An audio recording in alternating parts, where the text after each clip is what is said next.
your favorite shopping destination, Value Zone Hypermart. ఇప్పుడు మన అమీర్పేట్లో pillar number 1081 వద్ద.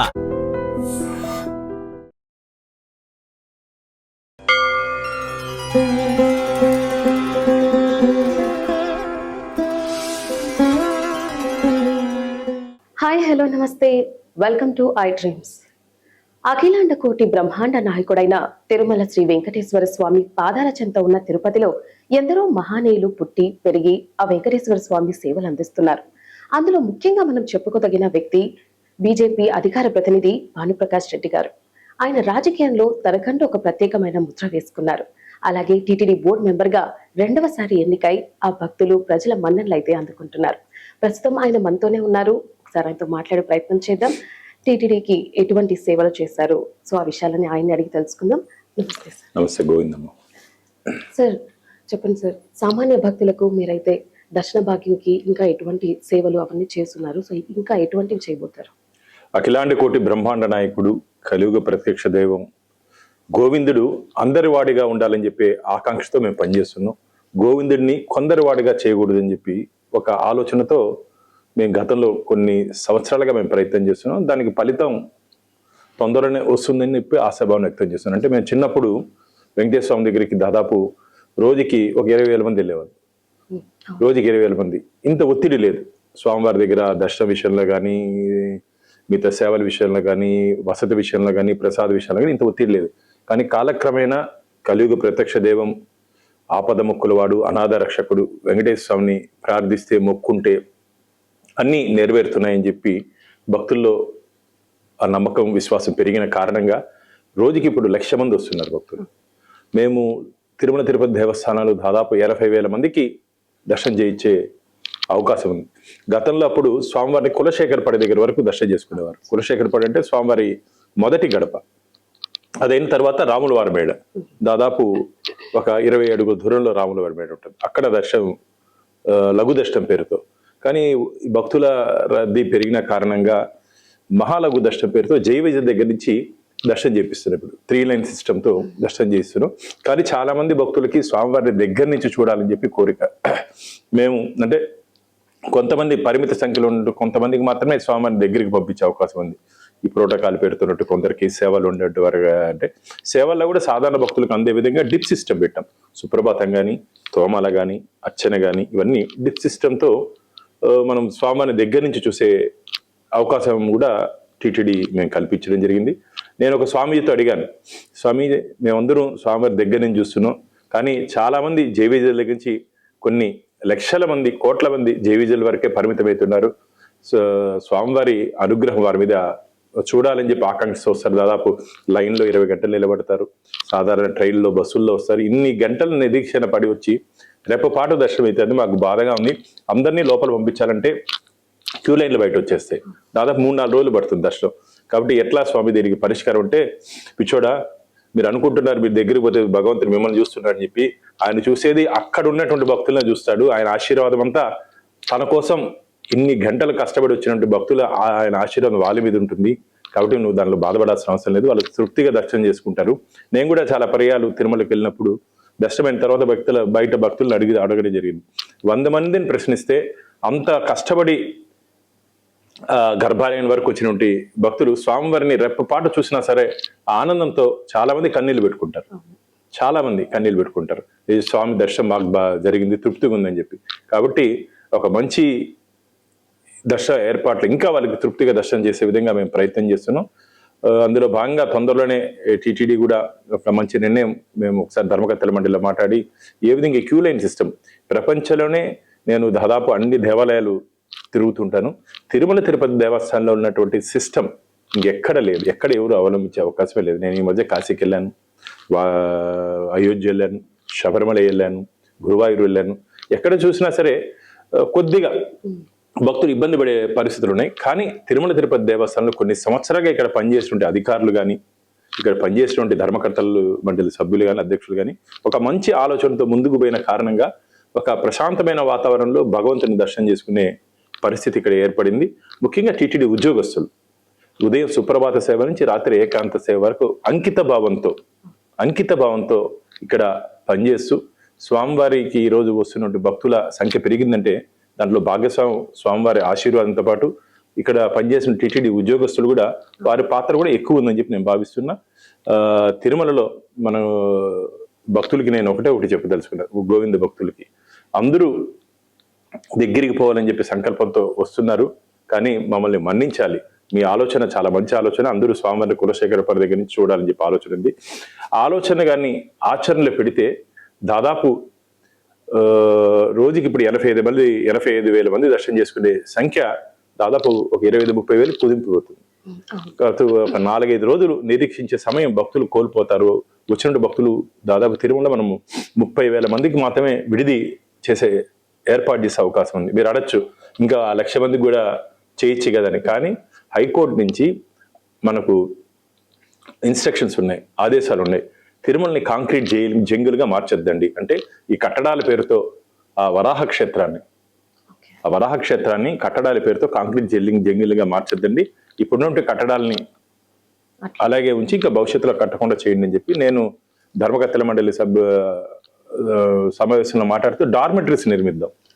ఎందుకంటే వస్తున్నంత భక్తులు చలి ప్రదేశం చల్లో పడుకోకుండా డార్మెటరీస్ నిర్మాణం చేసి తద్వారా దాంట్లో వస్తున్న భక్తులు దాంట్లో వారికి అన్ని సౌకర్యాలు కల్పిస్తే బాగుంటుందని చెప్పి ఆ ప్రయత్నం కూడా ఇంకా తొందరలోనే మేము ఆ ఆలోచనతో మేము ముందుకు పోతున్నాం. ఇంకోటి తిరుమలలో 30,000 మంది 35,000 మందికి వస్తుంది కాబట్టి ఆ బేస్ క్యాంప్ అలిపిరి దగ్గర స్వామివారి పాదాల దగ్గర దాదాపు 20,000 మంది భక్తులు డార్మెటరీస్ రూమ్స్ అన్ని సదుపాయాలతో మోస్ట్లీ ఒక 2-3 నెలల్లోనే మేము శంకుస్థాపన చేసేదానికి మేము ఆలోచనతోనూ రాబో రోజుల్లో తిరుమల క్షేత్రాన్ని ఒక నూతన ధార్మిక క్షేత్రంగా భక్తులకు ఎటువంటి ఇబ్బంది లేకుండా చేయాలని చెప్పి ఒక ఆలోచనతో ఇంకో మంచి మన ముఖ్యమంత్రి గారు వచ్చినప్పుడు నేను మాట్లాడడం జరిగింది చంద్రబాబు నాయుడు గారితో. అలా ఎన్టీ రామారావు గారు ఉన్నప్పుడు వైకుంఠం క్యూ కాంప్లెక్స్ నిర్మించాము. ఆ రోజు మనం అనుకున్నటువంటి ఎస్టిమేషన్ ఈరోజు భారీగా పెరిగిపోయింది. కాబట్టి ఇంకొక 100 సంవత్సరాలని దృష్టిలో పెట్టుకొని విజన్లో పెట్టుకొని ఇంకో వైకుంఠం 3 నిర్మిస్తే బాగుంటుందని చెప్పి చెప్పడం జరిగింది. వారికి ఆలోచన చాలా బాగా నచ్చిన తర్వాత టీటీడీ అధికారుల దృష్టికి కూడా నేను ఈఓ గారికి అడిషనల్ ఈఓ గారి దృష్టికి తీసుకొస్తే బాగుంది మీ ఆలోచన అని చెప్పడం జరిగింది. ఇప్పుడు నిర్మించాలనుకుంటున్నట్టు ఈ పిఏసి ధర్మకర్త మొన్న 2 నెలల ముందు జరిగినటువంటి ధర్మకర్తల మండలి సమావేశంలో దీని మీద చర్చ జరిగి ఆమోదం కూడా వచ్చింది. ప్లాన్స్ ఏ విధంగా చేయాలంటే దాదాపు ఒక 50,000 మంది భక్తులు ఇప్పుడు మీరు ఈరోజు శనివారం ఆదివారం ఇప్పుడే టీవీలో చూస్తాను నేను శిలాతోరణం వరకు లైన్ ఉంది. శిలాతోరణం వరకు వారు వైకుంఠ క్యూ కాంప్లెక్స్ లోకి రావాలంటే ఒక 15 గంటలు పడుతుంది.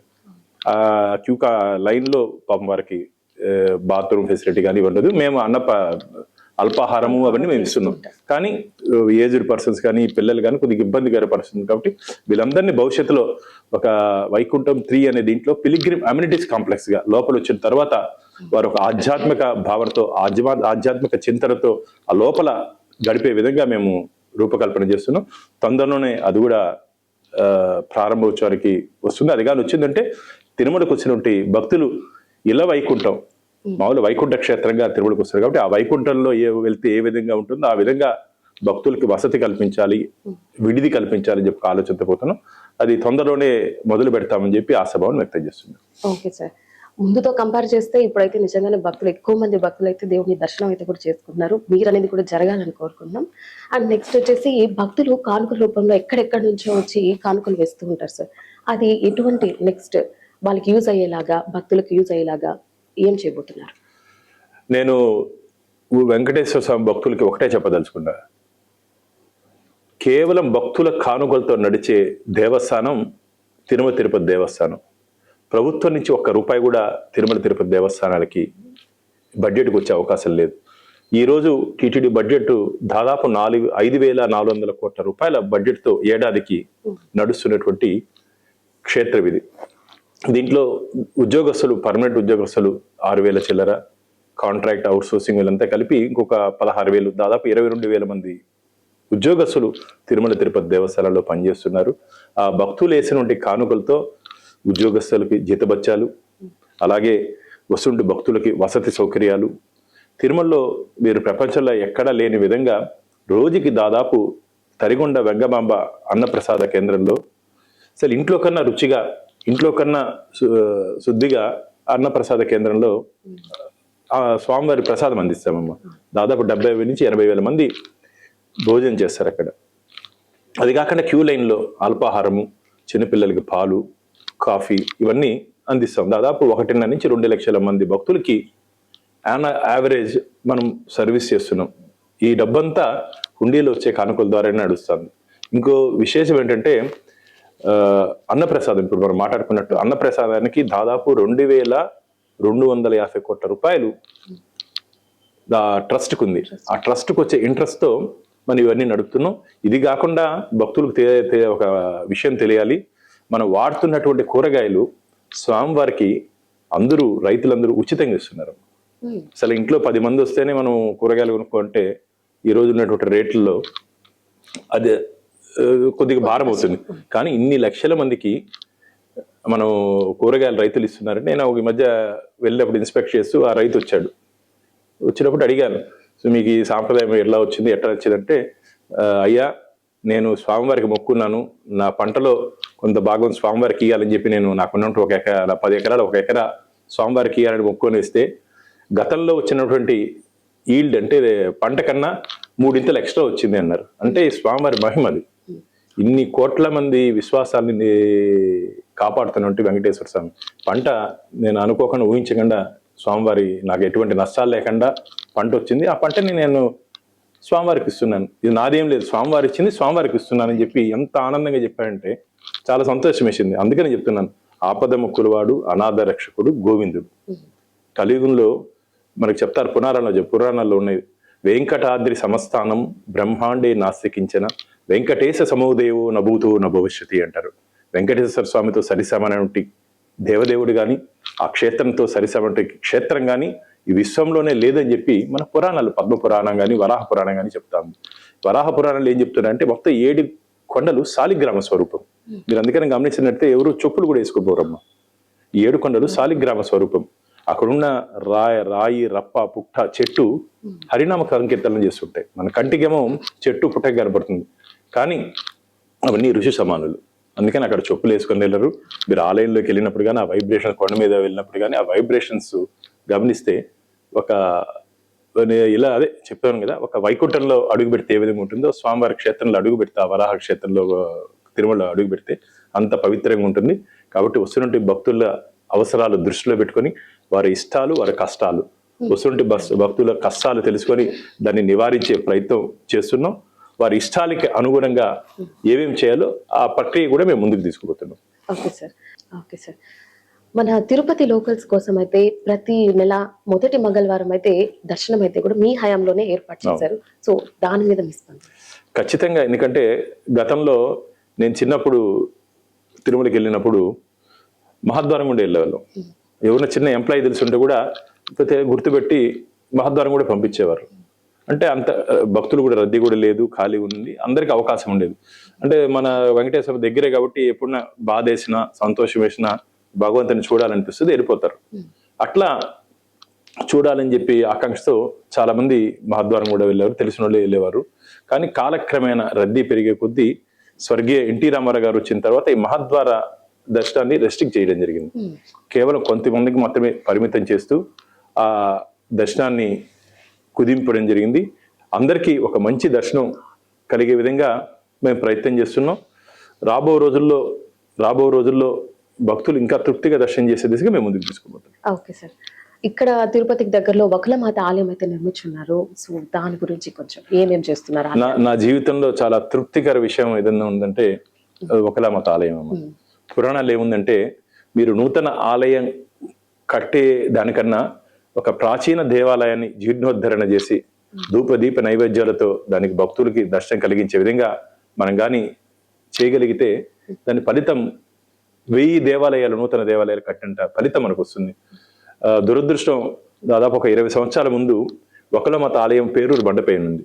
అక్కడ ఒక ఇల్లీగల్ మైనింగ్ జరుగుతుంది, మాఫియా.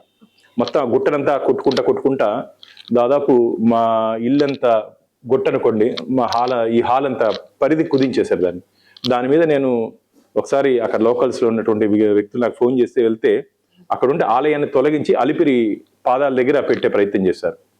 తల్లిని నాకు ఒక స్వామీజీ ఫోన్ చేశారు, బాను ఇది అన్యాయం జరుగుతుంది దేవస్థానంలో, తల్లిని తీసుకొని వచ్చి స్వామివారి పాదాలు, అలిపిలు అంటే పాదాలు, తండ్రి పైన ఉన్నాడు, కొడుకు పైన ఉన్నాడు, తల్లిని కింద పెట్టకూడదు. ఆలయ చరిత్ర తెలుసా నీకు? గతంలో అమ్మవారికి నైవేద్యం చేసి ఘంటానాదం చేసిన తర్వాత ఆ ఘంటానాదం కొండకు వినపడేది, అప్పుడు కొడుక్కి నైవేద్యం పెట్టేవారు. అంత పవిత్రమైన ఆలయం తీసుకొని ఇక్కడ పెట్టడం మంచిది కాదని చెప్పడం జరిగింది. ఆ రోజు నేను చేసుకున్నటువంటి మొదలుపెట్టినటువంటి ఉద్యమం పటాధిపతులు, పీఠాధిపతులు అందరూ దాంట్లో కలిసి వచ్చిన కారణంగా ఈరోజు మీరు కనుక చూసారంటే వకులమాత ఆలయం పేరూరు దగ్గర ఎంత మంది భక్తులకి దర్శనమిస్తానంటే, నేను మొన్న ధర్మకర్తల మండలి సమావేశంలో ఒక నూతన ప్రతిపాదన కూడా తీసుకురావడం జరిగింది. ఏ విధంగా బాసరలో అక్షరాభ్యాసం అన్నప్రాసం చేస్తారో అలా స్వామివారి తల్లి వకులామాత దగ్గర అన్నప్రాసం అక్షరాభ్యాసం తీసుకురావాలని చెప్పి ఒక ప్రతిపాదన తీసుకురావడం జరిగింది. బోర్డులో అది అప్రూవ్ కూడా అయిపోయింది. దాంతోపాటు అదనంగా పురోహిత సంఘం, అంటే పేదలు ఎవరిన పెళ్లి చేసుకోవాలంటే స్వామివారి సన్నిధిలో కొండ మీద కొద్దిగా ఇబ్బందికర పరిస్థితులు ఉన్నాయి, సత్రాలు దొరకలేదు కాబట్టి పురోహిత సంఘం అంటే ఉచితంగా పెళ్లి చేసుకోవచ్చు. మంగళ వాయిద్యాలు పురోహితులంతా మేము టీటీడీ ఇస్తాం కాబట్టి ఎవరైనా సరే స్వామివారి ఆశీర్వాదంతో అక్కడ పెళ్లి చేసుకునే అవకాశం ఉంది. పురోహిత సంఘం, అక్షరాభ్యాసం, అన్నప్రాసం 3 వకులామాత దగ్గర వస్తుంది. కాబట్టి ఇది నాకు ఉన్నటువంటి, నేను ధర్మకర్తల మండలి సభ్యుడిగా అక్కడ పోయి పడుకున్నానమ్మా. లాస్ట్ టైం నాకు స్వామివారి అవకాశం ఇచ్చినప్పుడు అక్కడ పోయి పడుకొని, అక్కడ స్థానికులు ఆ రోజు అక్కడ కొందరు ఇష్టాల మైనింగ్ మాఫియా చేసే వాళ్ళు నా మీద గొడవ పెట్టి రాళ్ళేసి అక్కడ పెద్ద గొడవ జరిగింది. ఆ లైట్లన్నీ పగలగొట్టి నేను స్నానం చేయాలంటే ట్రాక్టర్లో నీళ్ళు తీసి ఆ ట్రాక్టర్ని గాలి తీసేసి నేను గుట్ట దిక్కండా ఆయిల్ పోసేస్తారు, గుంటె దిగితే జారిపోతామని. ఎట్టా దేవుడు తెల్లారితో 3 గంటలు లేసి మేము దిగి వచ్చి కొండకి పోయి తల్లిని నాలిచ్చి మొట్టమొదటి ధర్మకర్తల సమావేశంలో ఆలయం నిర్మించాలని చెప్పి ప్రతిపాదన తీసుకురావడం జరిగింది. దానికి అప్పటి చంద్రబాబు కృష్ణమూర్తి గారు అధ్యక్షుడు అన్నట్టు ధర్మకర్తల మండలి 2015లో దానికి ఆమోదం కూడా తెలపడం జరిగింది. ఈరోజు ఎంత సంతోషం అంటే ఆలయానికి పోతే ఒక మనశ్శాంతి, ఒక ఆలయ నిర్మాణంలో ఉడతంత పాత్ర నాది కూడా ఉందని చెప్పి ఒక ఆనందం ఉంది. అటు భక్తులందరూ తమ ప్రాంతాల్లో ఉన్నటువంటి ప్రాచీన దేవాలయాల్ని జీర్ణోద్ధరణ చేసేదానికి మీరు కానీ ప్రయత్నం చేస్తే తిరుమల తిరుపతి దేవస్థానాలు శ్రీవారి ట్రస్ట్ నుంచి, శ్రీవారి ఆలయ నిర్మాణ ట్రస్ట్ నుంచి నిధులు ఇచ్చేదానికి మేము సిద్ధంగా ఉన్నాం. నా రాబో ప్రణాళిక మన రాష్ట్రంలో ఉన్నటువంటి ప్రాచీన దేవాలయాలు, శిథిలావస్థకు చేరుకున్న దేవాలయాలు, ధూపదీప నైవేద్యాలకు లేని దేవాలయాల్ని టిటిడి ద్వారా దాన్ని జీర్ణోద్ధరణ చేసి భక్తులకి దర్శనం కలిగించాలని చెప్పి ఒక మంచి ఆలోచన. మొన్న జరిగినటువంటి ధర్మకర్తల మండలిలో ఇంకొక మంచి నిర్ణయం తీసుకోవడం జరిగింది. ఈ మత్స్యకార గ్రామాల్లో మత్స్యనారాయణుడు ఉంటారు. దాదాపు ఆంధ్రప్రదేశ్కి 972 కిలోమీటర్లు తీర ప్రాంతం ఉంది. అక్కడ నుండి తీర ప్రాంతంలో ఉన్నటువంటి మత్స్యనారాయణ ఆలయానికి టిటిడి కింద సంభావన కింద ఇవ్వాలని, అలాగే దళిత వాడల్లో మాతమ్మలు అంటారు, ఆ గుళ్ళకి కూడా టిటిడి ద్వారా ధూపానికి నైవేద్యానికి సంభావన కూడా ఇవ్వాలని ఒక ఆలోచన ఉంది. రాబో రోజుల్లో రాష్ట్రంలో ఏ ఆలయం కూడా ధూపదీప నైవేద్యాలు లేకుండా దేదీప్యమానంగా వెలిగిపోవాలని చెప్పి దానికి నాంది, దానికి వెనకాల, ఎందుకంటే ప్రభుత్వం నుంచి డబ్బులు రావు, వేరే దేవాలయాల దగ్గర డబ్బులు లేవు, తిరుమల తిరుపతి దేవస్థానాల్లో ఉన్నటువంటి ఈ డబ్బుని ఈ ధార్మిక కార్యక్రమాలకి వినియోగిస్తూ ముందుకు పోవాలని చెప్పి నా ఆకాంక్ష. తప్పకుండా సార్, మీరు అనుకున్నది ఖచ్చితంగా జరగాలని కోరుకుంటున్నాం. చాలా థ్యాంక్స్ సార్. ఓకే, మనం విన్నాం కదా టీటీడీ బోర్డు ఆధ్వర్యంలో ఎటువంటి నిర్ణయాలు తీసుకున్నారు, ఇంకా చేయబోయే విషయాలు కావచ్చు, జరిగిన విషయాలు కావచ్చు, మనకి చాలా స్పష్టంగా అయితే కూడా భానుప్రకాష్ రెడ్డి గారు అయితే మనతో పంచుకున్నారు. సో మీరు కూడా ఆయన వెంకటేశ్వర స్వామి సేవలు పొందాలని చెప్పి, మీరు కూడా దర్శనం త్వరగా అవ్వాలని చెప్పి చాలా అయితే కార్యక్రమాలు జరుగుతున్నాయి. సో తప్పకుండా వెంకటేశ్వర స్వామి ఆశీస్సులు మీకు అందరికీ కూడా ఉండాలని కోరుకుంటూ వచ్చే కార్యక్రమంలో మళ్ళీ కలుద్దాం. అంతవరకు సెలవు, take care. And for more videos, Please subscribe to iDream. Please subscribe to iDream. Please subscribe iDreams. And please subscribe to iDream. For more videos, subscribe to iDream. please like, share and subscribe to the channel. Congratulations, iDream. Subscribe to iDream. Subscribe to iDream. So subscribe to iDream Media. iDream team అందరికి huge congratulations. Please subscribe iDream Media. Please subscribe to iDream. Subscribe iDream. Please subscribe to iDream. iDream అంటే నా కళల ఛానల్ను subscribe చేసుకున్న నోరు తిరుగుతలేదు, మీరైతే గంట గుర్తు కొట్టండి. For more such videos, please subscribe to iDream. Subscribe to iDream. Please subscribe to iDream. Please subscribe iDream Media. Please do subscribe to iDream. Please subscribe to iDream Media. For best entertainment and information, please subscribe iDream. And don't forget to subscribe to iDream.